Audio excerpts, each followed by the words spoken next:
à des acteurs du Nord, des acteurs qui auraient quelque chose de pertinent à dire sur les enjeux du Sud. Aujourd'hui, je reçois celui qui est quasiment un invité permanent dans cette émission, Landine Biaye. Docteur Landine Biaye, il est le président du mouvement panafricain des leaders en Afrique. Bonjour, docteur. Bonjour. Alors, on peut avoir l'impression qu'on s'est beaucoup parlé ces temps-ci, mais ça a une explication parce que l'actualité politique l'exigeait d'un certain point de vue, mais aussi parce que vous avez, dans le cadre du mouvement panafricain des leaders en Afrique, une activité brûlante qui arrive très vite. Effectivement, tout d'abord, je tenais à te remercier, William, pour m'offrir cette antenne afin que j'échange nos programmes en tant que président du mouvement panafricain des leaders. Je pense qu'également j'ai battu le record où je suis à égalité avec mon ami Ambroise, mais c'est un honneur toujours de venir dans ce plateau. Alors, il y a un événement aux Comores. Est-ce que tu peux on va en parler du long en large, mais rapidement, est-ce que tu peux camper le décor? De quoi s'agit-il? Ça va se passer quand? Effectivement, du 18 au 22 octobre à Moroni, capitale comorienne, nous serons accueillis par le président de l'Union africaine, le président de l'Union des Comores, le président Azawali Ansoumani, pour parler de l'agenda 2063 et également aussi ressortir le rôle de la jeunesse africaine. Cette rencontre va accueillir ou va permettre plusieurs délégations venant de 45 pays d'Afrique et de la diaspora. C'est l'une des rencontres les plus importantes de la jeunesse africaine. Chaque année, on le fait dans un pays donné. Et cette année-ci, on va attaquer l'Est de l'Afrique pour parler de l'agenda 2063 du 18 au 22.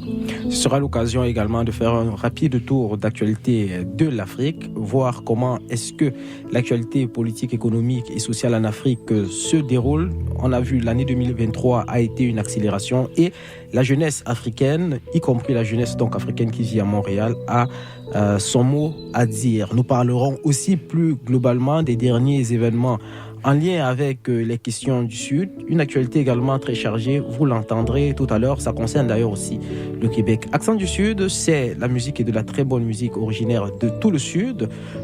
Landine Biaye est du Sénégal et Sénégal oblige. Nous allons écouter le groupe Safari, un groupe sénégalais, mais également Bellamy de la République démocratique du Congo, Samian du Québec.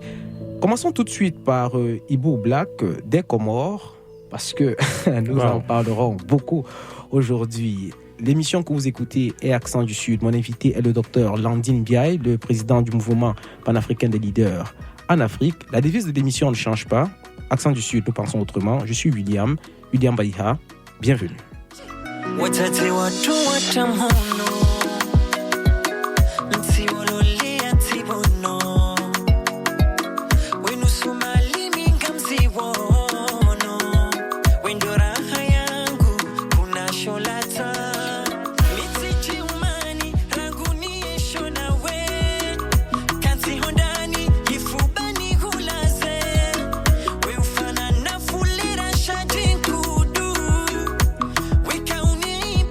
Kuna idadi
Ibou Black sur la CISM. Ibou Black est un artiste comorien engagé dans la promotion de la culture de son pays. Il est influencé par plusieurs rythmes afro-pop et urbains africains. Dans Salama à l'écoute sur la CISM, on peut très bien entendre des rythmes bongo flavor, de l'afro-pop nigérian. Il peut aussi lui arriver de faire du rap, voire du zouk love. Accent du Sud, je suis toujours dans ce studio avec le docteur Landine Biaye, le président du mouvement panafricain des leaders en Afrique. Alors, un forum aux Comores à la mi-octobre qui réunit la fine fleur, la jeunesse africaine, les leaders africains. De quoi va-t-on parler au cours de l'événement 2023? Très bien. Nous allons parler de l'agenda 2063. Si vous vous rappelez très bien, un rappel historique, l'historicité de la naissance de l'Union africaine, de façon très brève, jusqu'à l'actuelle Union africaine. L'organisation de l'Union africaine, actuelle Union africaine, c'est que après les indépendances, les pays africains voulaient se réunir autour d'une organisation. Donc, après 50 ans plus tard, ils ont voulu faire ce qu'on appelle une évaluation. Donc, en 2013, ils se sont dit que, écoutez, de 1963 jusqu'à 2013, ça fait 50 ans. On a évalué, on a vu des manquements par rapport à certains aspects, à certains axes stratégiques, etc., notamment sur le plan économique, social, politique, sécuritaire, etc. Maintenant, où voit-on l'Afrique dans 50 ans? Donc, si on fait 50 plus 2013, ça nous renvoie à 2063. Et les gouvernements, les présidents et les gouvernements de l'Union africaine se sont réunis pour mettre en place un plan. C'est ça qu'on appelle Agenda 2063.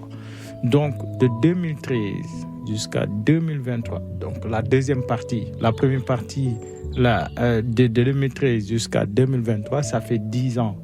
Alors que ça nous reste encore 40 ans. Parce que l'objectif final, c'est d'avoir les États-Unis d'Afrique. C'était ça. Une organisation politique. Une organisation politique, etc. Mais actuellement, il est temps de faire une petite évaluation, une évaluation à court terme. Donc, d'ici, dans les 10 ans, de 2013 jusqu'à 2023, sur les 7 aspirations. Parce que l'agenda 2063 a été mis en 5 plans décennaux dans lesquels on retrouve les 10 programmes.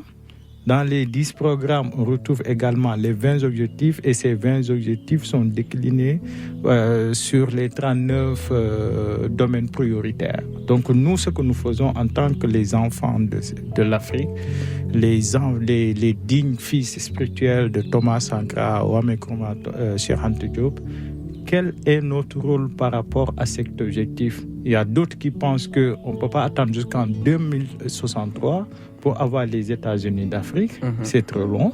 D'autres qui pensent qu'il faut aller mollo, piano, afin d'avoir une Afrique prospère, une Afrique de paix, de développement, etc., sur tous les secteurs de la vie. C'est pourquoi on va discuter avec le président en exercice de l'Union africaine par rapport à ça, notamment sur les 7 aspirations de cet agenda 2063. Ce sera des débats avec des professeurs d'université, avec des experts dans tous les domaines et également aussi avec la partie la plus importante qui est la jeunesse, afin de voir quel rôle elle peut jouer pour l'acquisition de ces objectifs. Alors, est-ce que les derniers événements politiques en Afrique, notamment en Afrique de l'Ouest, avec l'arrivée des militaires au pouvoir qui portent un discours anticolonialiste relativement fort, est-ce que ça a des conséquences ou un impact sur l'agenda en général? Est-ce que l'agenda a prévu ce type de soubresaut ou est-ce que ça change quelque chose? Oui, parce que je pense que c'est l'aspiration 3 ou 4 qui parle de paix et sécurité en Afrique. Donc, dans l'agenda 2063, l'aspiration 3 ou 4 à vérifier parle de la question de paix et sécurité. Actuellement, on est en plein dedans. C'est quoi le rôle de l'Union africaine par rapport à tout ça? Qu'est-ce qu'elle a eu à faire? Donc, c'est le temps d'évaluer tout ça. Maintenant, si on voit qu'actuellement, on constate, après la pandémie de Covid-19, une épidémie de coups d'État militaires, etc.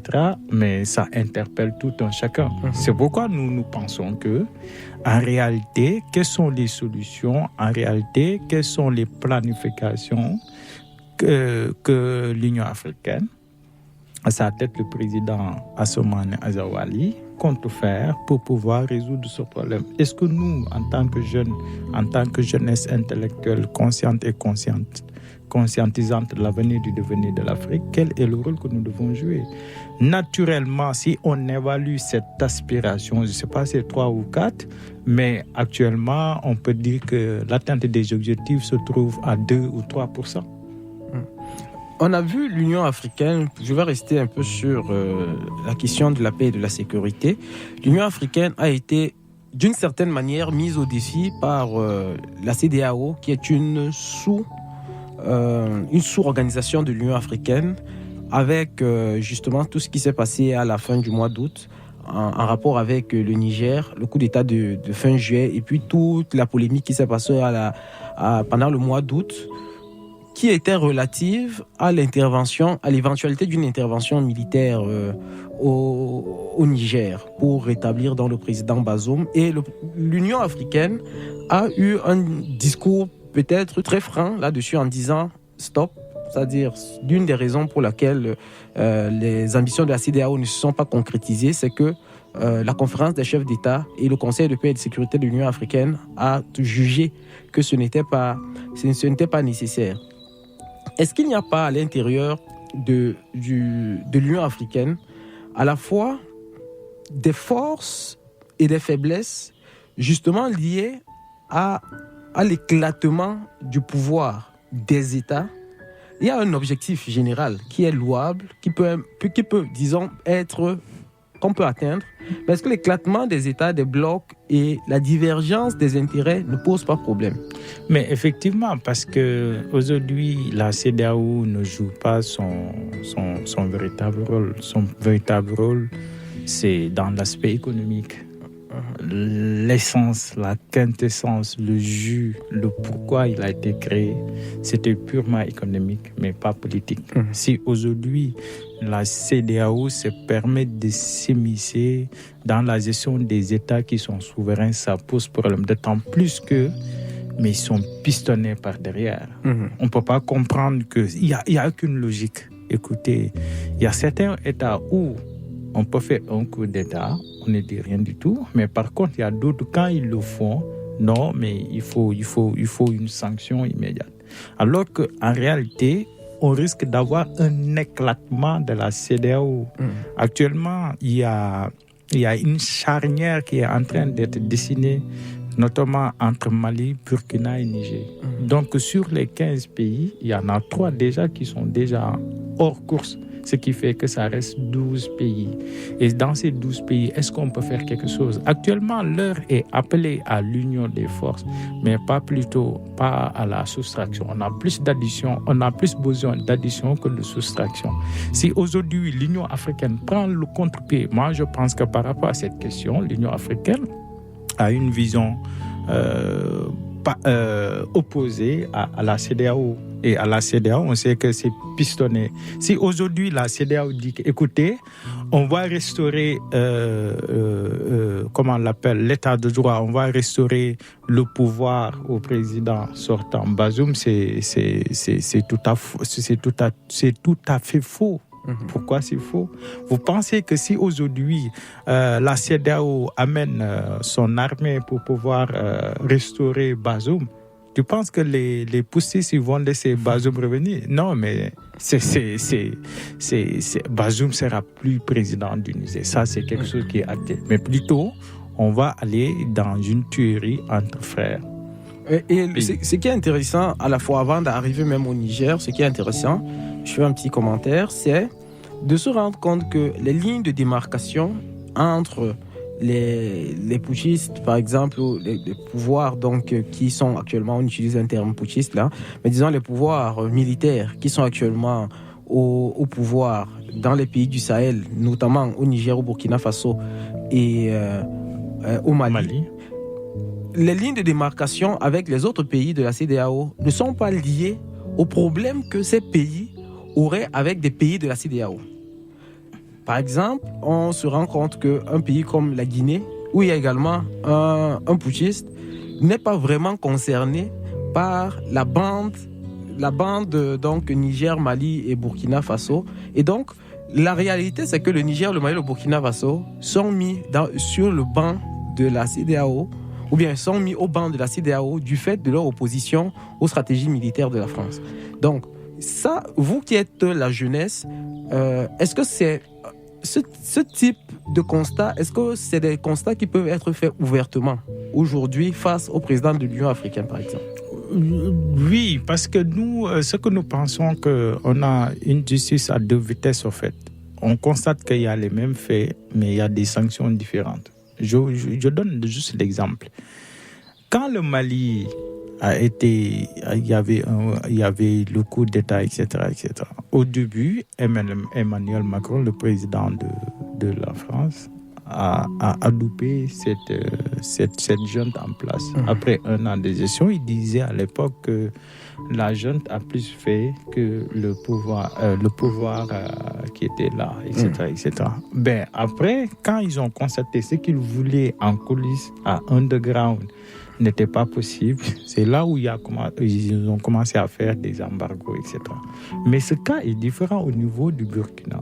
Pourquoi? Parce que tout simplement, il y a un dilemme qui se pose. Il y a quelqu'un, je ne vais pas citer son nom, qui a des intérêts au niveau du Burkina, qui fait du commerce entre le Burkina et la Côte d'Ivoire, etc. Dès lors qu'on fait un embargo par rapport à ça, l'intérêt de cette personne Bolloré, mais aura une conséquence néfaste sur son plan économique, sur ses plans de chiffre d'affaires. C'est pourquoi on avait constaté que le Burkina n'a pas subi d'embargo.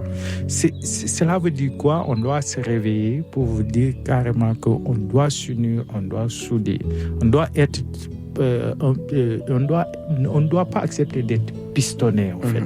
On doit voir ce qui est l'intérêt des Africains et on se concentre sur ça. Et je pense que c'est ça qui doit être l'essentiel. Et on aura l'occasion d'en parler parce que nous, notre mouvement n'a aucun fonds venant d'aucune organisation. Tout ce que nous organisons, vient dans notre poche. Donc, naturellement, on n'est pas lié au pied ou aux mains. Pour dire ce que nous pensons, etc., je pense qu'au vu, au su de tout le monde, le président de Assoumani Azawadi aura la version ou la position de la jeunesse africaine qui n'est pas corrompue, qui est très consciente de ce qu'elle fait et qui est éveillée et consciente de sa mission. Au-delà des questions liées à la paix et la sécurité, on a vu entre 2022 et 2023 les pays africains à la fois faire preuve d'une maturité qui pourrait être surprenante dans le monde, notamment en lien avec le conflit en Ukraine, c'est-à-dire refuser, de s'aligner dans un camp ou dans un autre pour la majorité, mais en même temps de condamner l'agression russe sans pour autant valider les stratégies du bloc occidental complètement. Ça, c'est d'un côté. Ça, je ne sais pas comment vous avez fait la lecture de ça. Et dans un deuxième temps, on a vu une partie des présidents africains aller à la fois, que ce soit en Europe ou en Amérique ou en Russie, faire des salam aleik, c'est-à-dire pour demander la levée de certains embargos, pour mendier, c'est-à-dire des fruits de paix, on peut dire ainsi, que ce soit les céréales, que ce soit la levée des sanctions, que ce soit des questions bancaires. Alors, comment est-ce que la jeunesse donc du MPL, qui fait une sorte de vigie ou de vigilance sur l'agenda 2023, qui est très concrètement un agenda de puissance, comment est-ce que cette jeunesse-là évalue cette Afrique qui se bat encore à exister sur le plan international? C'est une question qui me plaît beaucoup. Parce qu'actuellement, tu vois deux types de pays africains. Un type de pays africains qui ont constaté que depuis l'indépendance, on fait la même chose, ils ont changé de stratégie. Et cette stratégie, ça paye. Je prends le cas du Maroc. Le Maroc, avec ces catastrophes naturelles, avec ces séismes qui s'est abattu, Libye, etc. Je prends juste le cas du Maroc. Le Maroc a dit carrément à la France que je n'ai pas besoin de votre aide, qui est estimée à 5 millions de dollars. Parce qu'il pense qu'il a suffisamment de soutien et de venant de Émirats Arabes Unis, de l'Angleterre, etc., etc. Quand tu vois le modèle de société du Maroc, il s'est basé sur lui-même pour pouvoir se développer. Est-ce que vous entendez Botswana? Est-ce que vous entendez Seychelles? Est-ce que vous entendez Cap-Vert? C'est des pays silencieux qui travaillent et qui ont une croissance économique très poussée, très développée. Vous ne les entendez jamais dans ces genres de débats. Je prends le cas de Cap-Vert. Cap-Vert, au niveau de la CEDEAO, quand on lui a demandé d'apporter ses militaires pour intervenir au Niger, il dit que non, moi ça ne m'intéresse pas. Ce qui m'intéresse, c'est le développement de mon pays. Prends un autre exemple, Rwanda également. Ils ont su que on peut nous, en se basant sur ce que nous avons, nous, sur nos propres ressources, on peut se développer. Mais ça demande beaucoup de sacrifices et voici des résultats.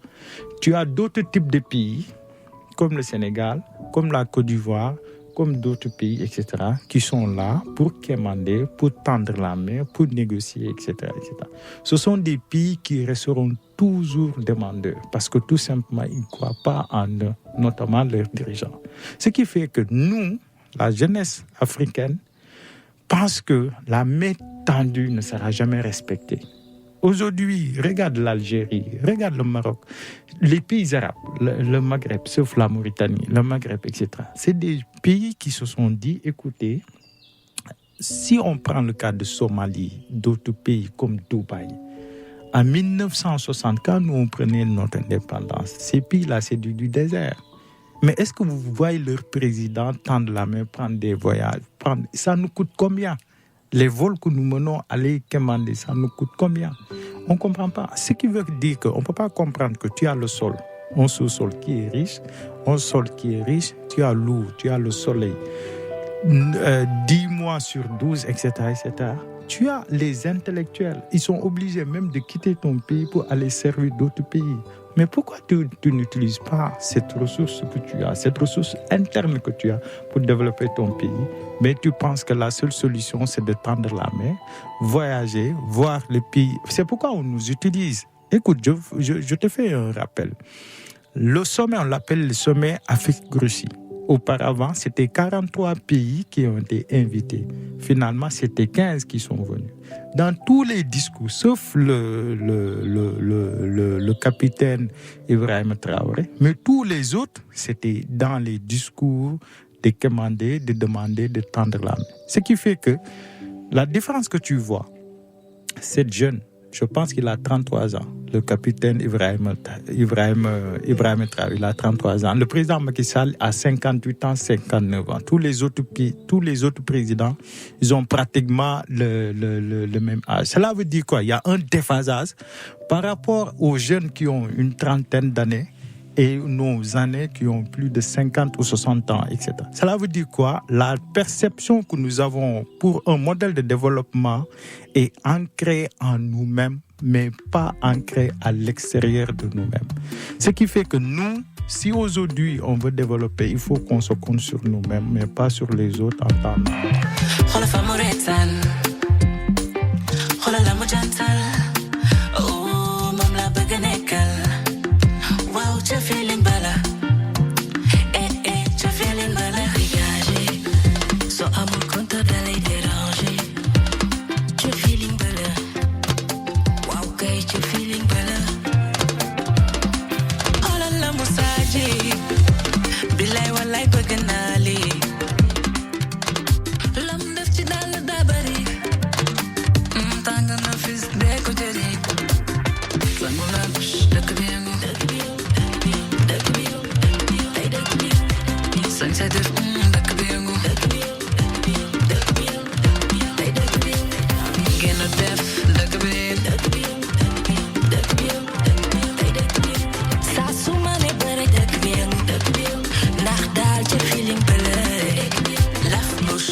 defatinga hatos lady boss nyawatina walma wa aliyabi wa generation wundel chabi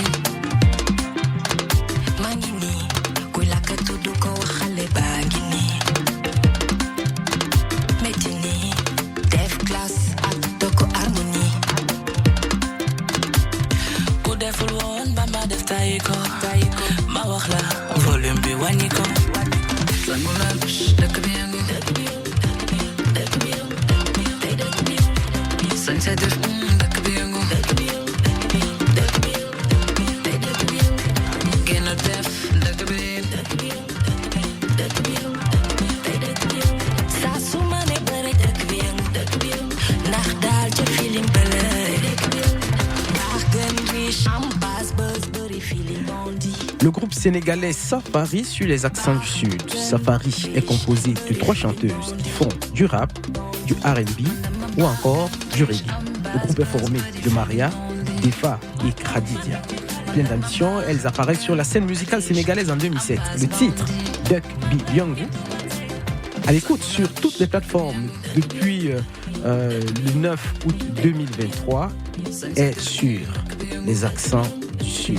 Accent du Sud qui reçoit aujourd'hui le docteur Landing Ndiaye, le président du mouvement panafricain des leaders en Afrique. Avec lui, nous discutons du prochain sommet. C'est un forum, le prochain forum de la jeunesse qu'il organise avec le président en exercice de l'Union africaine aux Comores. Et nous étions en train de discuter tout à l'heure des enjeux qui minent le développement de l'Afrique vers une puissance et de la difficulté des pays africains à la fois à s'entendre à l'intérieur de l'Afrique, mais également sur des questions de politique internationale. Le docteur Landing Ndiaye était en train d'expliquer assez rapidement qu'il existe une Afrique à 2 vitesses, des leaders qui se concentrent pour construire leur pays et partant construire donc le continent, et des leaders qui restent la main tendue vis-à-vis de l'extérieur. Mais je voudrais poser la question maintenant au docteur Landing Ndiaye en tant que jeune leader, si la jeunesse africaine elle-même est une jeunesse unie.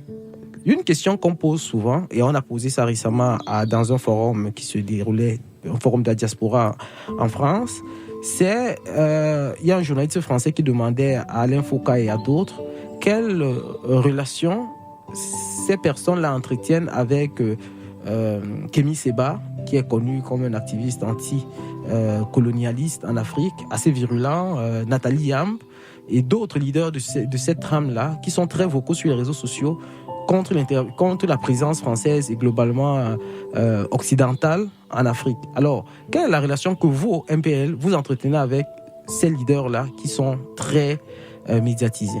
On n'a aucune relation. La seule relation que nous avons, c'est une relation ancestrale. C'est une relation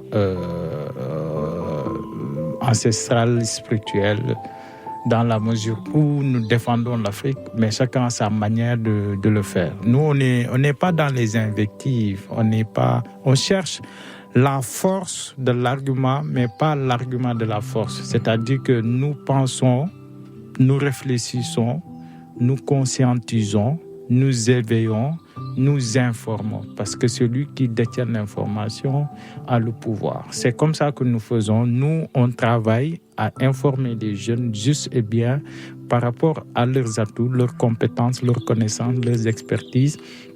Elle leur dit que vous pouvez le faire, on peut le faire, mais il faut passer par ça, il faut se former, il faut s'outiller, etc., etc., etc.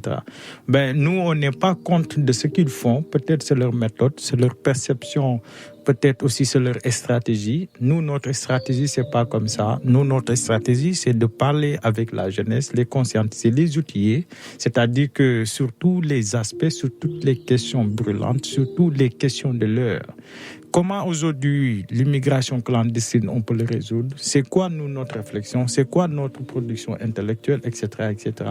L'agenda 2063, c'est quoi? On l'entend. C'est quoi dans ses aspirations? Comment on peut faire, etc., etc., les outils? C'est comme ça que nous travaillons. C'est comme ça que nous pensons que c'est la bonne méthode. Mais on n'est pas contre par rapport à ce qu'ils font, parce que tout simplement, des fois, Des fois, il est bon de rappeler au roi que les paysans sont toujours là, ils souffrent. Alors, quelle est la stratégie qu'on peut mettre en place pour accélérer l'agenda 2063? Déjà, l'agenda 2063, ça nous limite. Parce que moi, dans ma tête, je ne conçois pas que les choses, on doit attendre jusqu'en 2063 pour les atteindre. Il y a des choses, il faut aller rapidement, il faut accélérer la cadence. Cette cadence va dans le sens de la stabilité, de la sécurité. Parce que tant qu'il n'y a pas de stabilité, tant qu'il n'y a pas de sécurité, on ne peut rien faire. Tant que les pays ne sont pas stables, on ne peut pas avoir de développement. Ce n'est pas du tout possible. Et là, on ne peut pas attendre 2063. C'est trop loin pour moi. Comment faire pour stabiliser les pays? Parce qu'on sait, ça c'est ma théorie, que l'Afrique est dans une situation structurelle de guerre civile, au moins depuis 400 ans. C'est-à-dire les pays de la côte, que ce soit la côte occidentale, que ce soit la côte orientale, c'est-à-dire que ce soit du fait des razzias esclavagistes, que ce soit du fait de la colonisation, du fait du néocolonialisme actuel. C'est-à-dire que des tentatives de récupération des populations sont toujours récupérées par le colon. mais je suis d'accord avec toi. Tu sais, moi je pense que c'est un combat qu'on a changé de milieu, au fait, d'arène. On a changé Moi je pense qu'on est en train de revivre la guerre froide. La guerre froide où il y avait deux camps, le camp des Américains avec ses alliés, le camp des Russes avec ses alliés.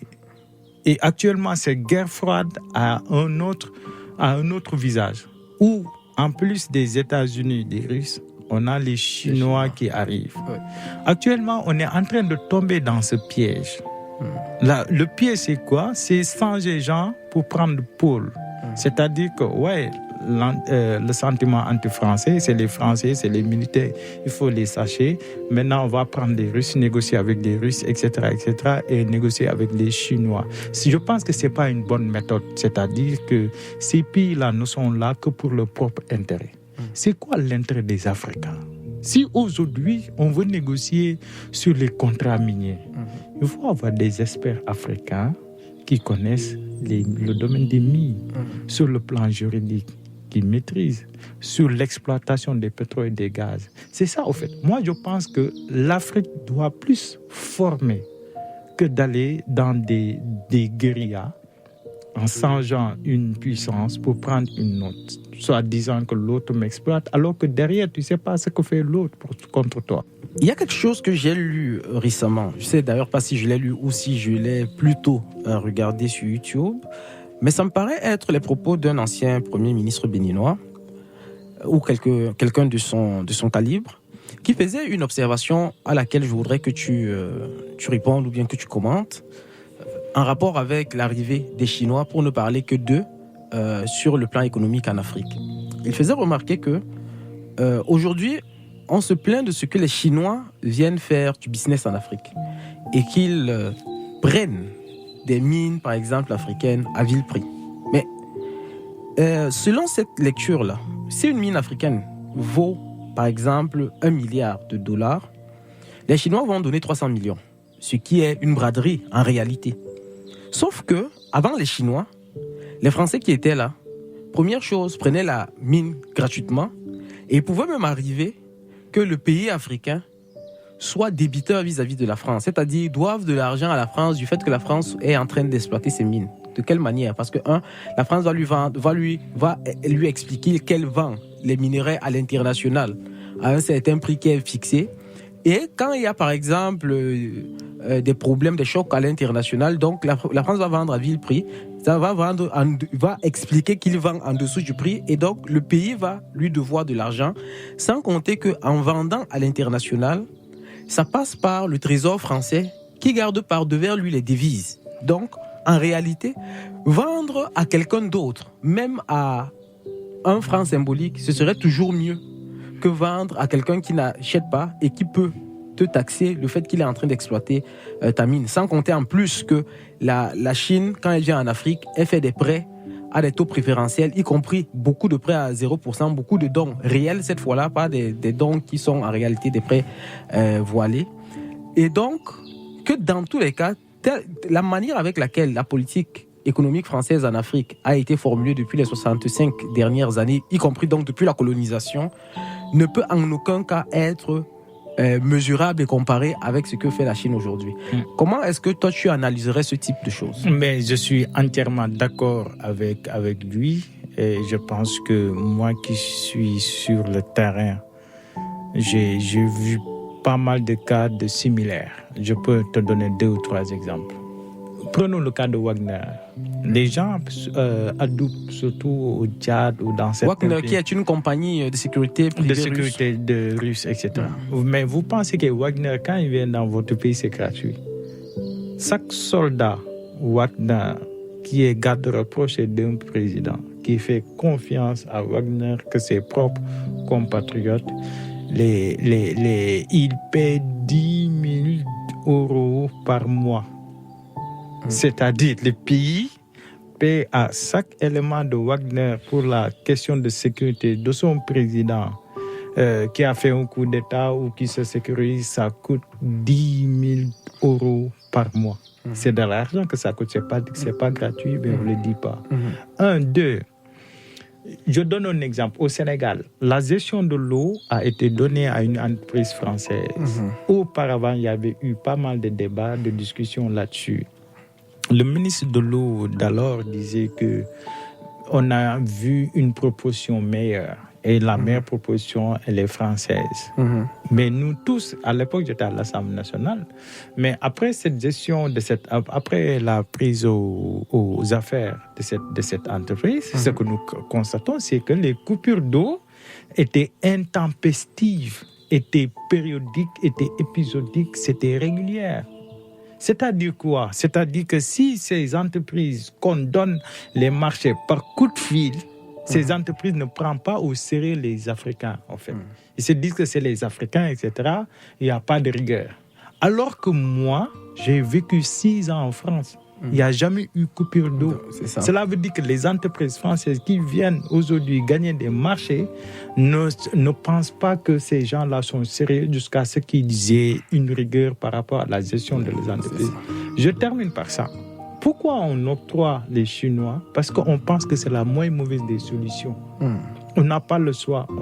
C'est la moins mauvaise des solutions. Et Macron disait que si nous, les Français, nous pensons que le même comportement que nous avons, le même deal que nous pouvons faire, il y a cela 30 ans, 40 ans avec les pays africains, n'est pas d'actualité aujourd'hui parce qu'il y a plus de compétences. Il y a plus de compétition. Autre commentaire en rapport avec ces questions avant de prendre une petite pause que je souhaiterais avoir de toi, c'est un ancien Premier ministre, un ancien ministre des Affaires étrangères de Singapour que j'ai écouté juste avant d'entrer dans ce studio, qui s'étonnait de ce que la présidente de la Commission de l'Union européenne, celle qu'on appelle Ursula von der Leyen, quelque chose comme ça, a expliqué récemment, et c'est une tendance générale dans son discours, que l'Europe devait se préparer à entrer en compétition avec la Chine en Afrique pour le développement de l'Afrique. Et il s'en étonnait. Pourquoi est-ce que l'Europe quitte sur la base de la compétition pour aller développer l'Afrique? Pourquoi ça ne pourrait pas être une coopération avec la Chine pour le développement de l'Afrique, y compris donc avec les Africains? Parce que partir déjà avec le point de vue de la compétition, ça veut dire que il y aura des guerres, il y aura des affrontements, et donc en réalité, c'est pas vraiment le développement de l'Afrique, c'est d'autres objectifs. Un commentaire. Mais c'est ça, en fait, c'est la transposition de la guerre froide, en fait. C'est la guerre froide qui revient, mais dans l'arène africaine, en fait. C'est pourquoi j'ai dit, il faut faire très attention. C'est pourquoi j'ai dit, c'est pas un changement, un genre pour un pôle. Il va falloir voir, nous, ce qui nous arrange, ce qui est de notre intérêt, et on se base sur ça. Ce qui me pousse à dire, écoute, Moi, je pense que l'Europe doit faire confiance en Afrique parce que l'Afrique, elle a les compétences, elle a l'expertise, elle a les connaissances pour s'en sortir. La même manière qu'ils ont fait confiance à Singapour, à Doha, à d'autres pays de l'Asie, la même manière qu'ils les ont laissés en paix pour qu'ils se développent, c'est la même manière qu'ils doivent nous laisser en paix pour qu'on se développe nous-mêmes. S'ils pensent que tout le temps c'est la pression, s'ils pensent que tout le temps c'est leurs intérêts qu'ils doivent mettre en place en créant des rébellions, en créant des tensions, en adoupant des opposants pour qu'ils se mettent en bagarre avec le pouvoir, etc., pour créer le chaos, pour pouvoir passer par là, pour jouer leur intérêt, etc., ça ne doit pas continuer parce que nous pensons qu'en tant que jeunesse, on ne doit pas accepter cela. C'est pourquoi nous, on éveille les consciences pour que les gens se réveillent et il est temps de se réveiller. Ces pays-là sont juste là pour leur propre intérêt.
Bellamy Mouka chante Wani Mwana avec la complicité de Bernard Barou.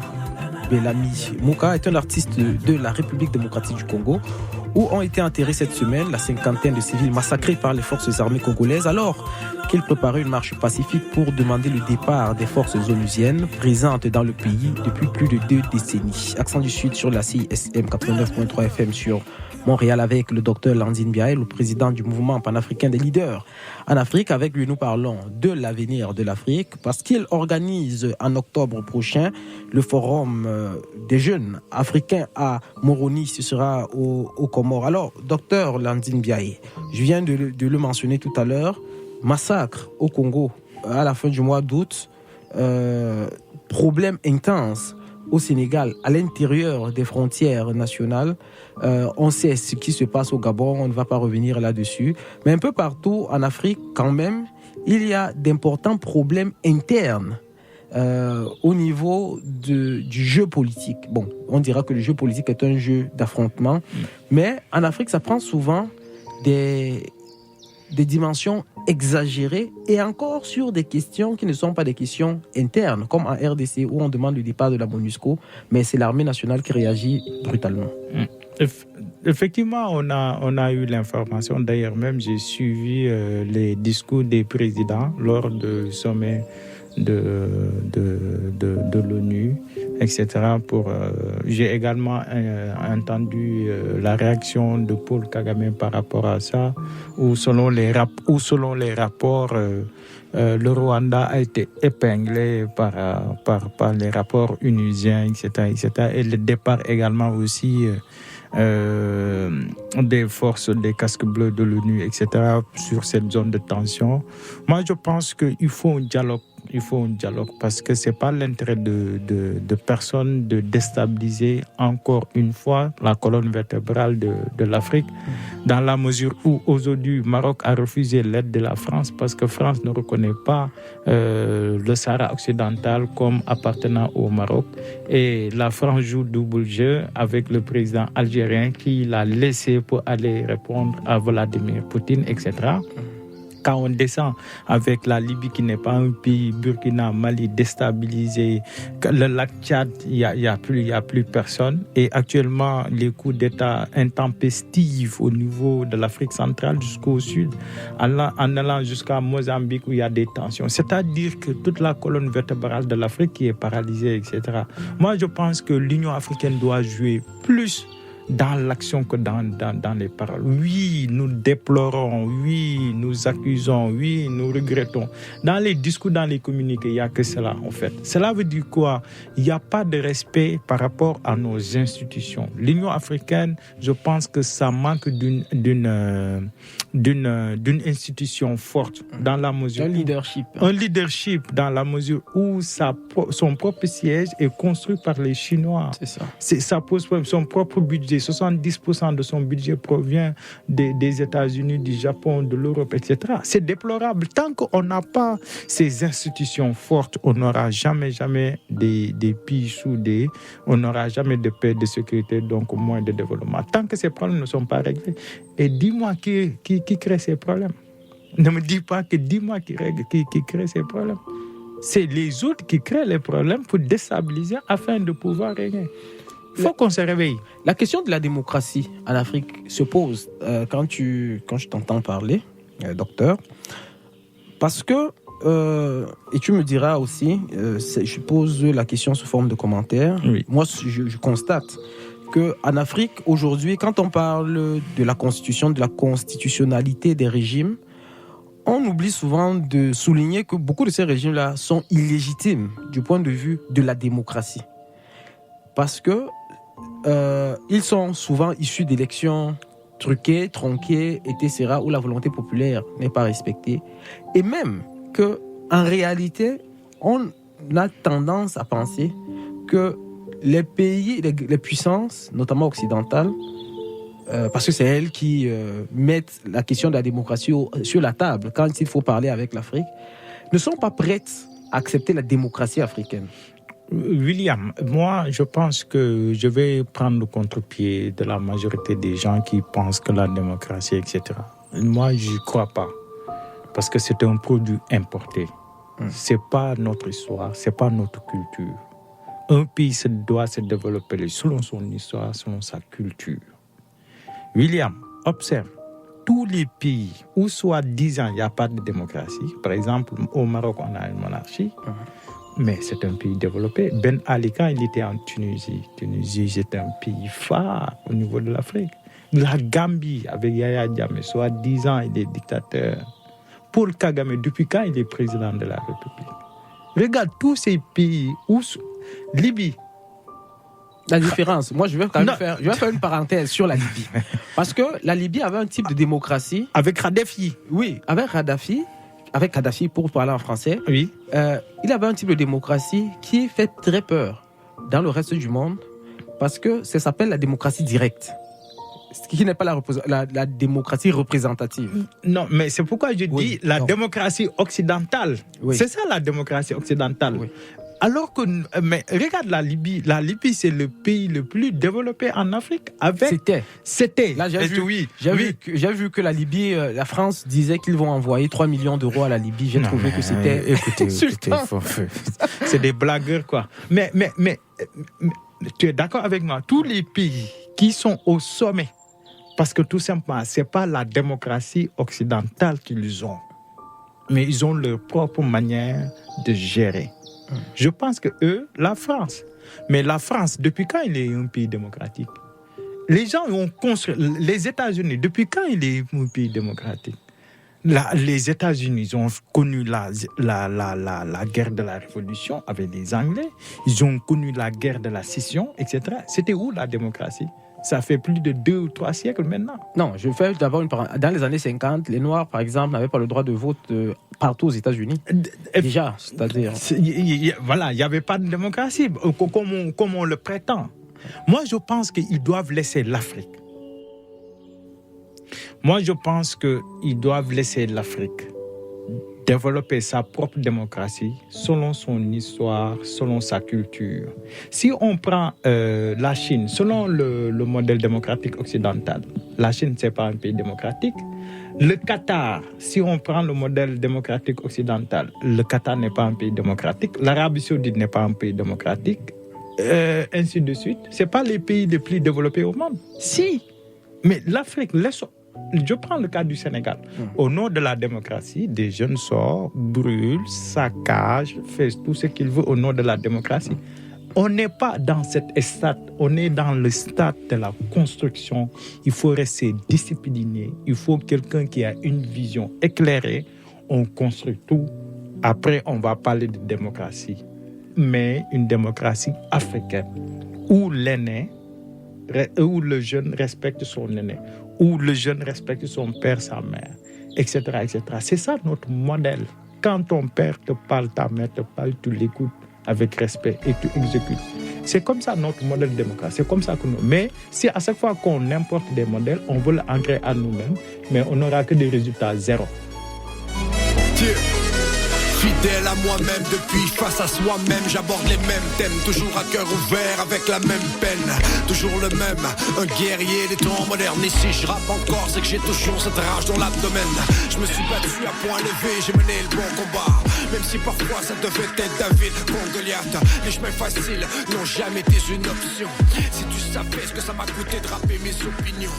Je n'ai jamais mis de gants blancs, je n'ai jamais fait semblant. Trop blanc pour les rouges, trop sauvage pour les blancs. Pourtant, mes racines viennent du Québec, mais parfois je suis trop res pour les rednecks. Hey, she wabudama de Shinagoseyan, Bintaina, Bindamaji Zewinig. Anish Cowan, the day the wind Kishpin Vigo Sekide. Hey, she wabudama de Shinagoseyan, Bintaina, Bindamaji Zewinig. Anish Cowan, the day the wind Kishpin Vigo Sekide. Premier rappeur algonquin, c'est ce qu'ils ont dit. Je porte le message des anciens, ceux de mon pays. Je n'oublie pas d'où je viens, je n'oublie pas mes origines. Je n'oublie pas ma terre natale, la profondeur de mes racines. L'injustice est partout, ce qui fait que je rappe encore. Si je dois mettre des gants blancs, c'est pour frapper au corps. Les réserves dans le nord, pour vous ce n'est pas rentable. J'y pense à chaque fois que j'urine dans l'eau potable. Je préfère apprendre de vos erreurs que de les revivre. Et non, je suis pas assez con pour brûler des livres. Je préfère les lire et changer de cours de l'histoire. Toujours la même devise, tant que je rappe, y'a de l'espoir.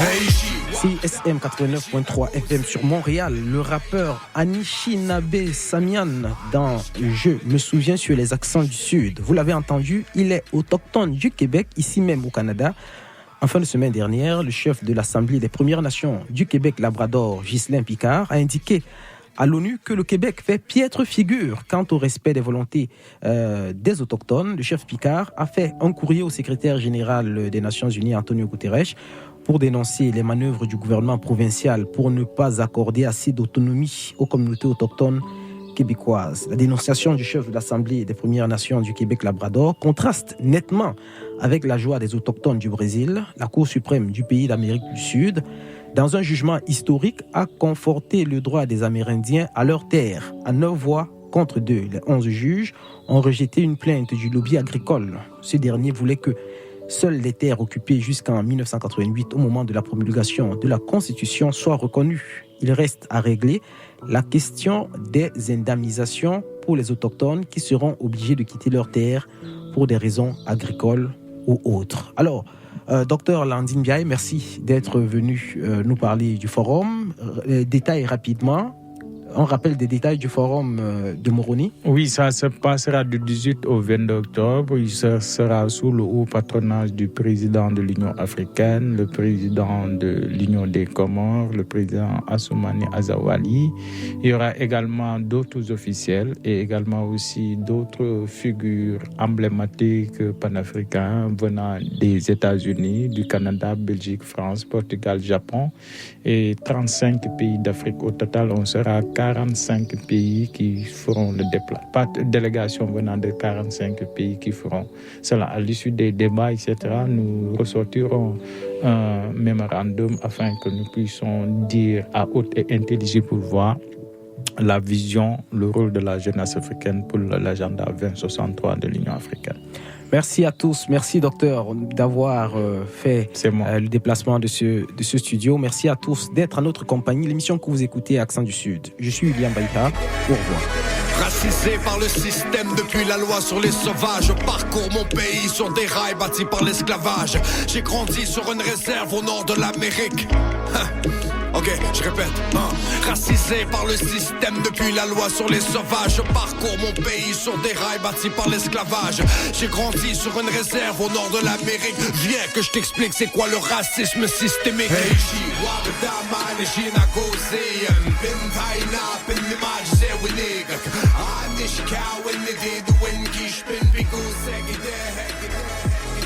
Eiji wabdama nijina gozeyan bin hayna bin majize winiga anish kawen nididu wen kish bin bikoze gideh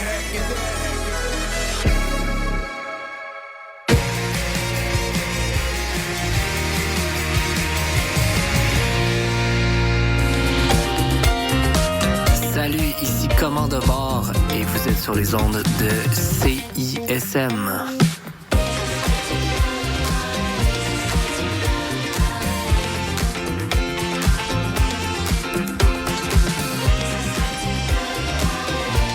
Du 2 au 12 novembre, Coup de cœur francophone présente 90 spectacles dans 10 salles montréalaises. Place à l'audace et aux découvertes avec Le Roi, la Rose et le Loup, Roger, Commande à bord, Thaïs, Par hasard, Du, Feu toute, Valse Fréquence, La Faune, Quadracop et tellement d'autres. Pour tout savoir, consultez coupdecoeurfrancophone.ca. Coup de cœur francophone, une invitation de SiriusXM.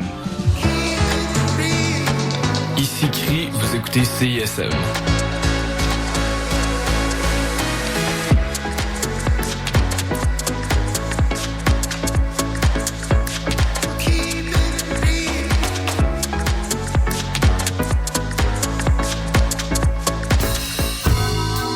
This is Mac DeMarco. I never went to college, but now I'm all over the radio stations. Prepare yourself for some of the best music you will ever experience. Salut, c'est Vincent et Julien d'Avant Date with Death. Vous écoutez CISM.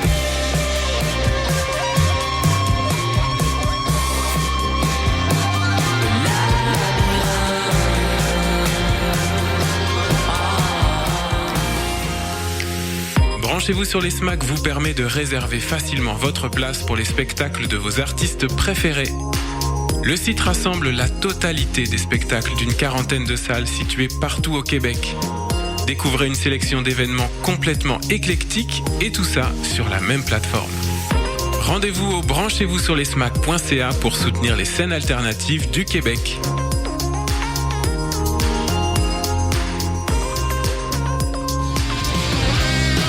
Vulgaire Machin, vous écoutez CISM 89.3, les radios de l'étudiant de l'Université de Montréal. Mais qui met de l'acide dans mon eau potable? Je crois que j'hallucine. Je crois que je divague. Mais qui met de l'acide? Pour des primeurs et mieux connaître la scène moderne, écoute Les Crics à crinquer, les lundis 21h sur les ondes du CISM 89.3 FM.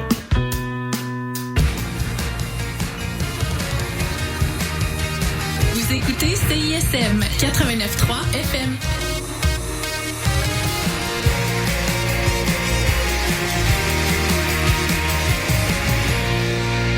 Cette émission est une rediffusion.